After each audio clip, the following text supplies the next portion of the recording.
Okay, we'll get right into it. Hello, my name's Bright, I'm Bry.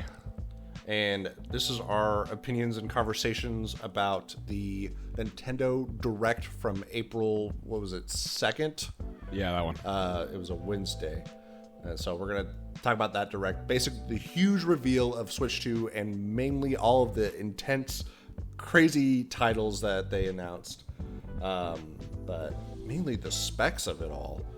But first off, get right into it. The release date, June, 5th?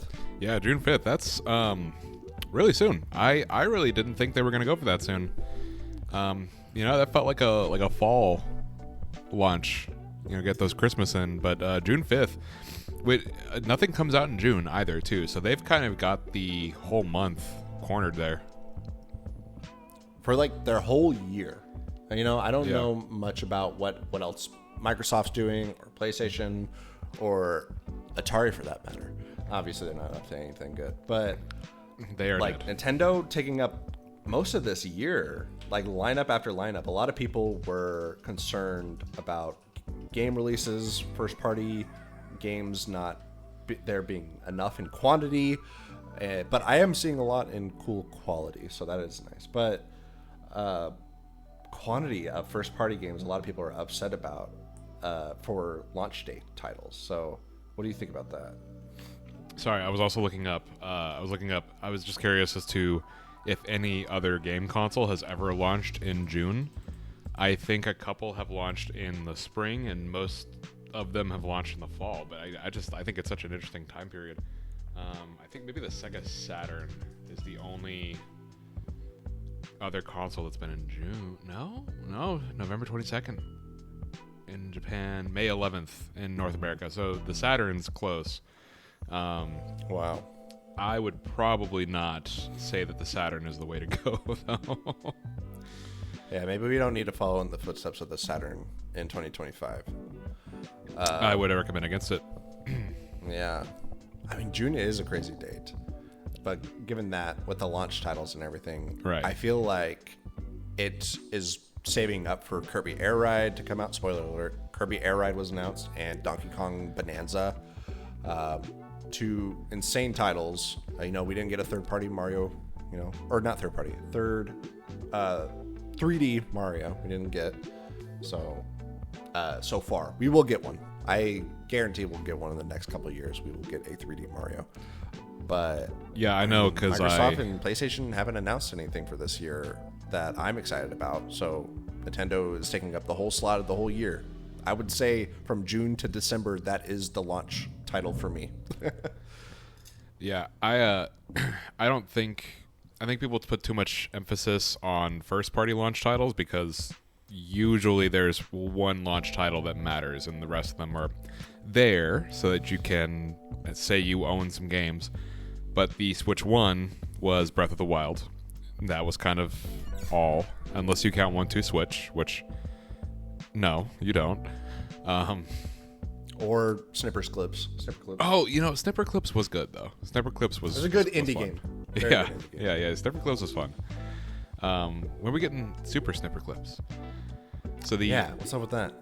Yeah, Mario Kart World looks like that's going to be probably about all you need, and then it looks like they really want you to either upgrade your older games, your older Switch 1 games, or you wait for Bonanza, which is in July.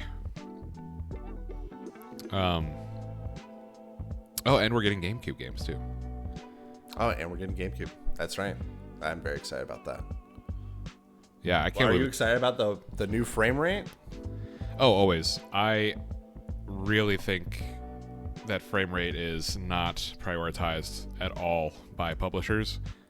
It's very much still a push for fidelity when fidelity is not a war that can be won. Because you can have the highest fidelity game. I don't think anyone's going to disagree if you say Horizon Forbidden West is fidelity-wise one of the best looking games ever.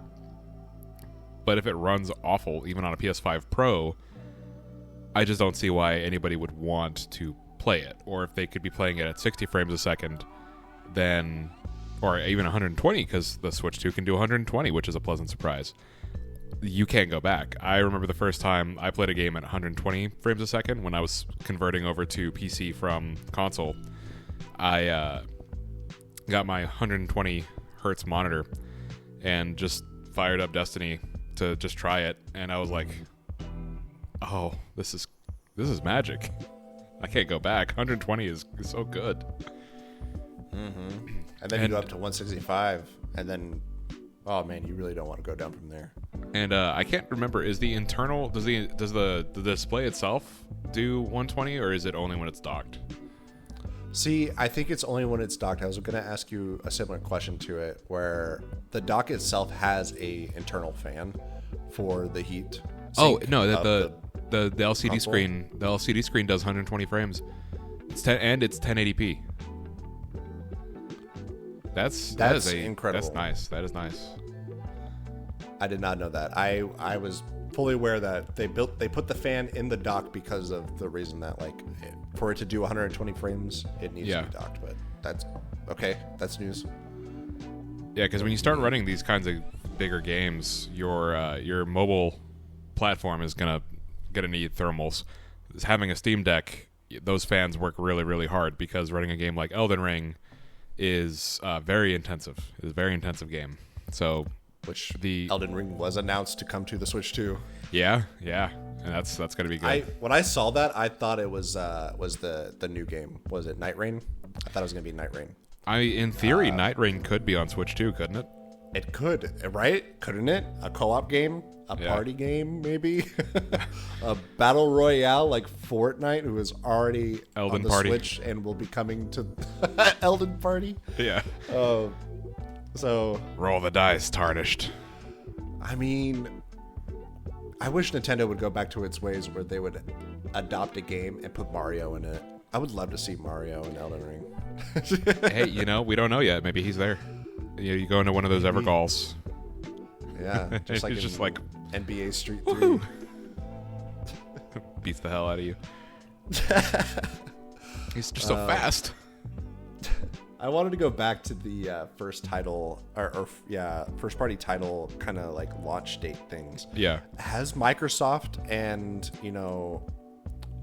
PlayStation been ridiculed for this type of backlash on, first party titles not appearing?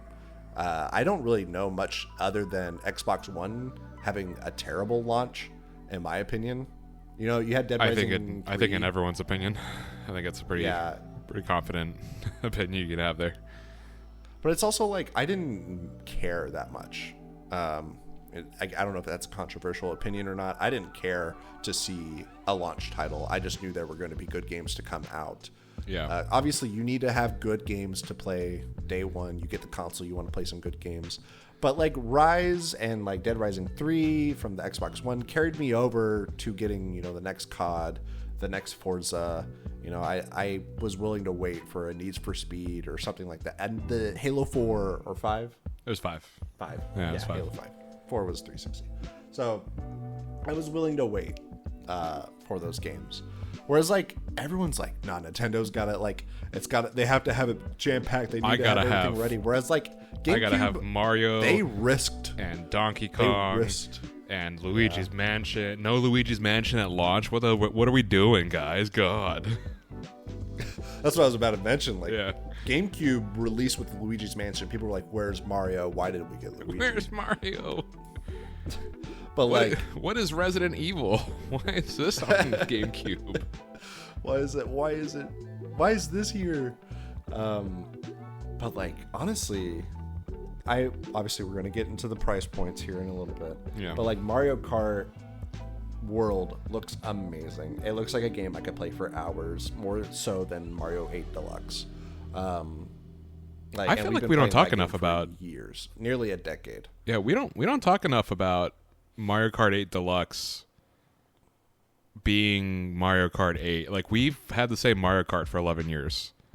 And people will probably try to say, oh, well, Deluxe has, like, more tracks and the 2-item thing. But, like, it's still Mario Kart 8. But that says two things to me. That says, one, that Mario Kart is so strong that it can hold itself up for 11 years with just getting new tracks every so often. But also it says that the Switch 1 was a really weird transition point for Nintendo, because we had to go from, oh, wacky Nintendo with the Wii U, oops, the company's gonna die, to, hey, okay, we're gonna do some normal things finally, and we'll still make good games, but now you can have like a friends list, I guess. And we're gonna spend some time on making the next Mario Kart, but we don't know when that's gonna be. So here you can have Mario Kart 8 again. Yeah, exactly. I mean, I'm just so excited for this new Mario Kart. Yeah, though. I think because I think it's good to be. About time. I think with how long 8 Deluxe was able to hold things up just by being Mario Kart 8, and knowing that they've probably built on that into World, I mean, you're probably going to be able to get another 11 years out of this game, I would bet. Yeah, exactly. So when we're back in 2036, talking about the Switch, I don't know, Switch 4 at that point, probably. I'm excited to play this cow. That's all I can say. Who isn't? I'm excited about playing the cow. Now, let's actually get to the price point. $80 digital, $90 physical? Yes, Is that right? That is correct.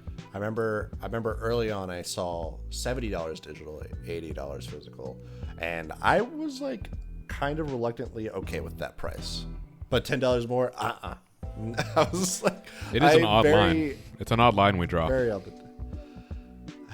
Yeah.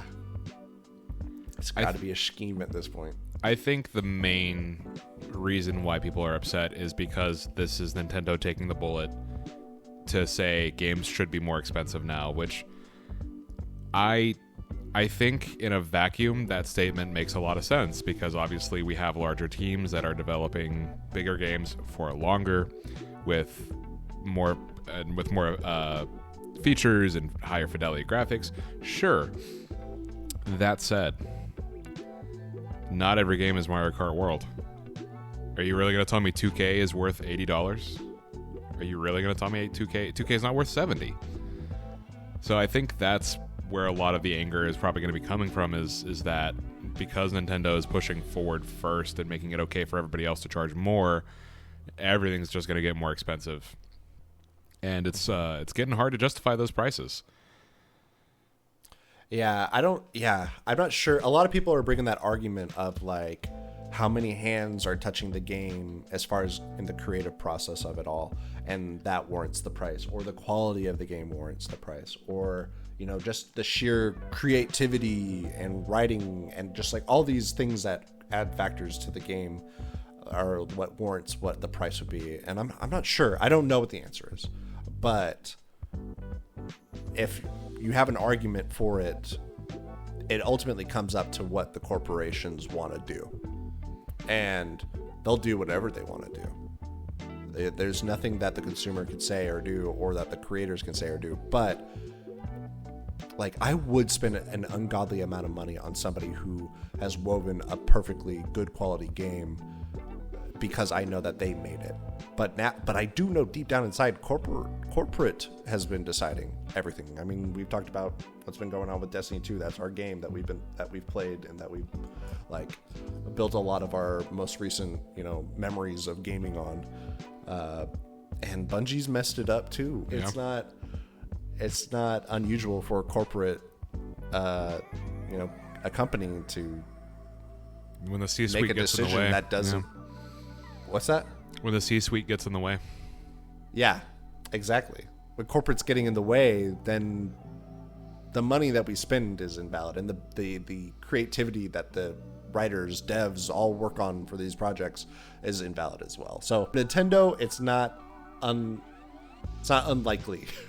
I do miss like $30 N64 games back in my childhood, though. I will say, obviously I get that the price of the dollar was different back then compared to now, but the $30 N64 game was Nintendo 64, I think, as well. Here, let me do a quick little search here. Nintendo 64 game prices. I want to say the prices were kind of all over the place then. SNES like huge all over the place. Like some $88 games, some $60, some $40 games. Yeah, there would be 120. I think it was there was an Ultima game, I want to say, that was 120. Maybe. I'm unfamiliar with Ultima. Me too, but here, let me look up SNES. Game prices in the 90s. It was 3 pretty days high. ago. Yeah, Killer Instinct was $87.98. Donkey Kong Country 2 was $79.48. Earthbound was $90 in 19 whatever year this is. Well, it should be. Earthbound had like a book, like with it. It like only came out in a giant box. So yeah. Yeah, that was actually the way that Blizzard approached when they launched their games. Is they filled their boxes, the game box, with a bunch of extra stuff just to make it more appealing to get people to actually buy the first Warcraft. So it works on me. 1,000% it works on me. I'll buy a big box. I like boxes. Yeah. Yeah, so $90 for Earthbound. And you see, like, in retrospect, now we can say, oh, well, yeah, of course, $90 for Earthbound. It's one of the greatest games ever, right? But, you know, Killer Instinct is also $90. And I don't know that Killer Instinct is quite on the same path of greatness that Earthbound is. You know, it's a good fighting game.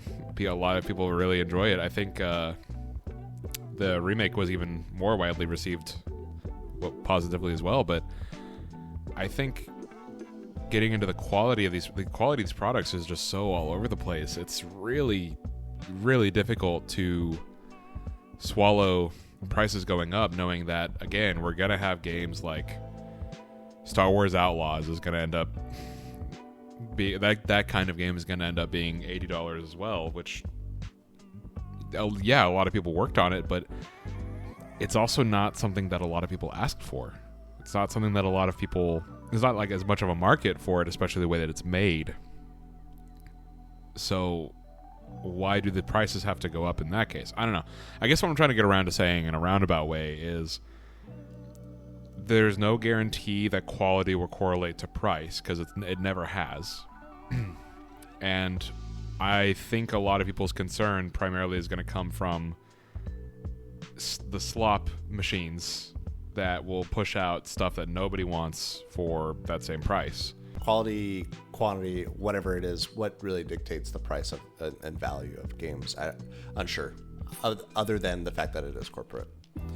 In this video, I wanted to ask you, what are your top 3 games that you're excited for the Switch 2? Just in general. A title that we have seen, maybe a service that you wanted to see that is coming. Let's make it a challenge. Top 3 that's not Mario Kart World, because obviously I think if you're going to buy a Switch 2 within the first year, that's probably a game you're getting with it. It's probably the smartest play.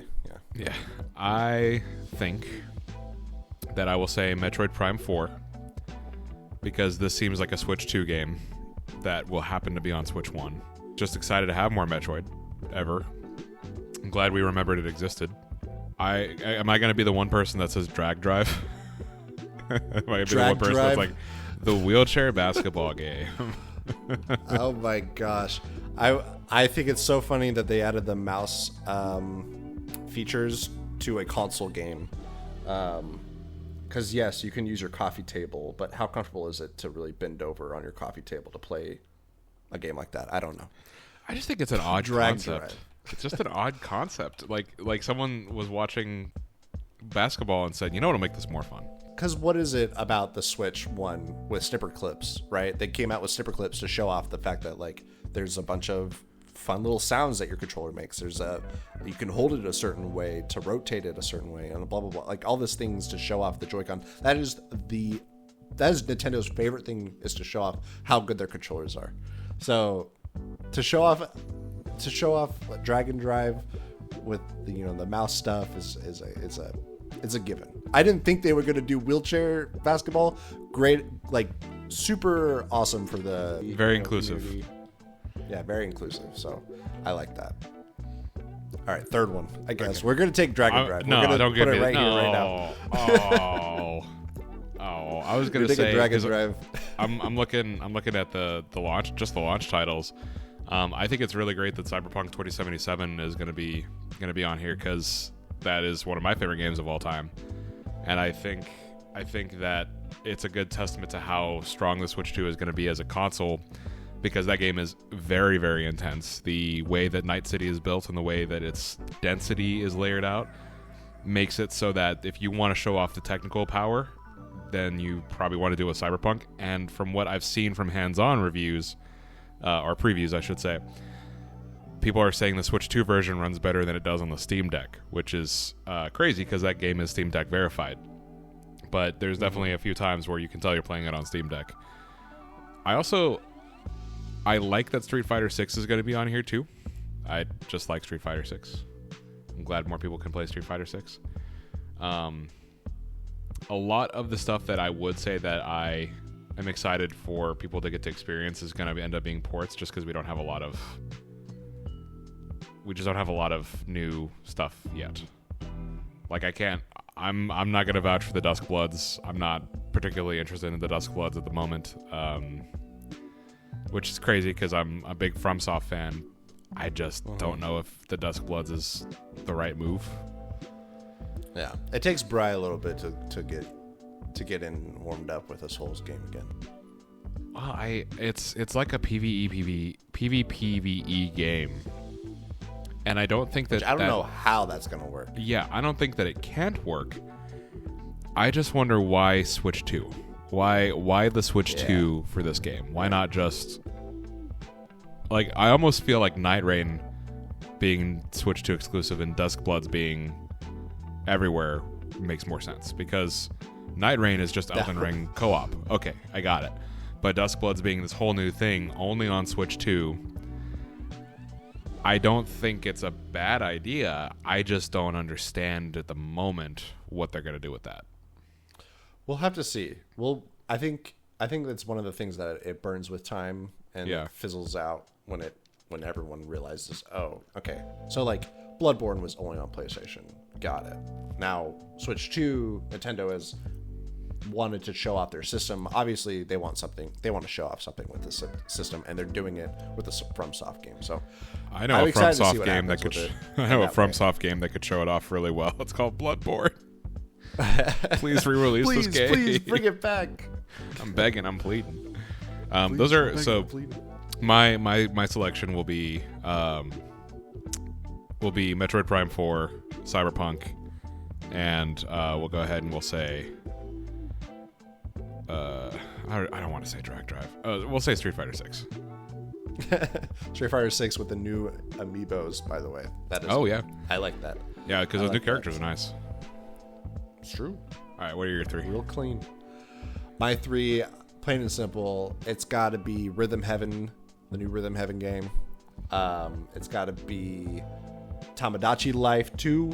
Oh, I forgot we're getting Tomodachi Life. That's right. We're getting Tomodachi Life, and then, man, third one's hard. It's close between like Kirby Air Riders and Silk Song, if Silk Song comes out this year. Praying right now. I still have like they're saying 25. I haven't played Hollow Knight yet. I have a whole bit. I'm on the hype train. I have a whole bit about Hollow Knight. So you know in Family Guy, the meme where they're in the panic room and it's flooding and Peter says, Hollow Knight. What? Did not care for the Hollow Knight. How can you even say that, Dad? Didn't like it. I did not care for Hollow Knight. Okay, we're gonna have to put that in the video. Well, what'll inevitably happen, I'm gonna make my prediction here, is we're all gonna complain about the prices, and then on June 5th, so in about 2 months from recording, I can guarantee you that it will break sales records. I can guarantee you. I already know, because this is how these boycott things always happen, is people get upset and they say, well, I'm going to boycott it. And then, lo and behold, break sales records, because the bubble that we exist in the internet in is just not indicative of the general population. There's a lot of people who, if it's Nintendo, they buy it. which is a fair assessment because that's one of the last companies you can trust these days. That's true. We don't have any more remarkable advances in technology for a while, at least. The PlayStation 2, it had a DVD player in it. So, Yeah. Let's be real here. I don't know if we're going to be breaking sales of the PS2 numbers with this just because of how the prices right now, but I think it will break the Wii. Obviously, it's going to go way past the Wii U, but will it go past the Switch? I think breaking the Switch Wii, I think it'll have the capability to go past the Switch one. That said, I think breaking the Wii that's hard. My grandmother had a Wii. Like, my grandmother went out and bought a Wii. Like, that doesn't happen. Grandmother's not buying Switch 2s. Thanks for the Wii. This is mine. This is mine. You give that to me. Get your crummy hands off my Wii. I'll push you over. It's white and clean. Get your pizza roll hands off of it. All right. But yeah, that'll do. That'll do for this video. Thank you guys for watching. Thanks for tuning in. Goodbye.